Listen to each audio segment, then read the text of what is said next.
Avec Meet, il y a 3 façons de partager votre écran dans le but de présenter votre contenu. Il est possible de partager la totalité de votre écran. Donc, dans ce cas-ci, les participants vont voir exactement la même chose que la personne qui partage. Je vais faire un petit exemple ici. Donc, si l'enseignant partage son écran et qu'il change d'onglet, eh bien, les élèves vont voir ce changement d'onglet ou de fenêtre.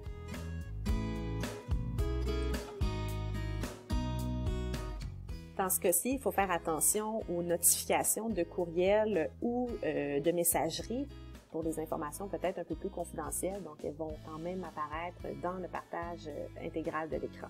Il y a également le partage d'une fenêtre. Si l'enseignant partage, par exemple, son navigateur Chrome, eh bien, les élèves pourront voir ces différents onglets. Mais si l'enseignant change de fenêtre, eh bien, les élèves ne verront pas le changement de fenêtre, à moins d'arrêter le partage et de recommencer un nouveau partage, mais cette fois-ci avec la nouvelle fenêtre. Le dernier choix de partage, c'est celui de l'onglet. Donc, si vous avez un navigateur Chrome où il y a plusieurs onglets comme ceux-là en haut, eh bien, vous pourriez décider de partager un onglet en particulier. Alors, je vais vous donner un exemple ici. Donc, partager un onglet. Je vais choisir celui d'AlloProf.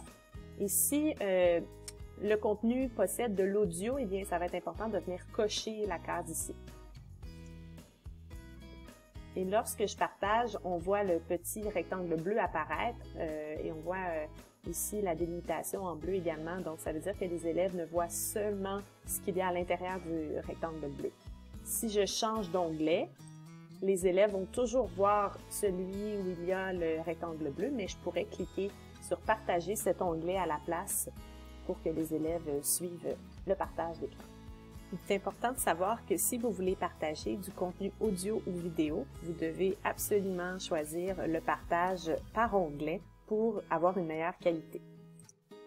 Si vous souhaitez travailler sur un seul écran, mais que vous souhaitez d'un côté voir vos élèves et de l'autre votre présentation, je vous invite à visionner notre vidéo intitulée « Séparer son écran en deux » sur notre chaîne YouTube. Et dans ce cas, il faudra utiliser le partage d'écran par onglet ou par fenêtre.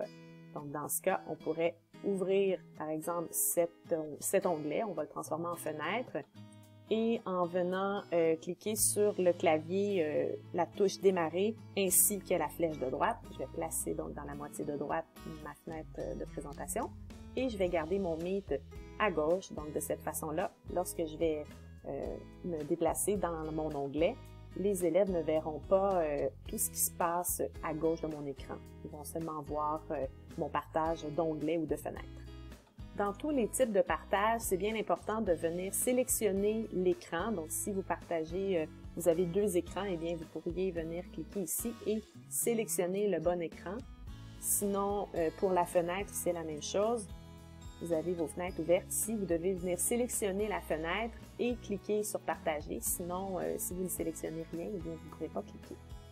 Lors des partages d'écran, il arrive qu'il y ait certains bugs. Donc, dans tous les cas, vous pouvez rafraîchir la page et réintégrer la réunion. Ça devrait avoir réglé le problème. Lorsque je partage mon écran, il y a ce rectangle qui apparaît, qui peut être encombrant puisqu'il m'empêche de voir la totalité de mes élèves. Bien, sachez qu'en installant l'extension Google Meet Grid View Fix, eh bien, il est possible de le voir disparaître en cliquant sur le quadrillé. Donc, de cette façon-là, vous verrez seulement vos élèves. Je vous mets le lien pour l'installation de cette extension dans les commentaires de cette vidéo. Il est également possible de voir le contenu que vous êtes en train de présenter en épinglant la présentation. Il faut réactiver bien sûr le quadrillé. Et là, on va voir ce que les élèves voient finalement de leur côté.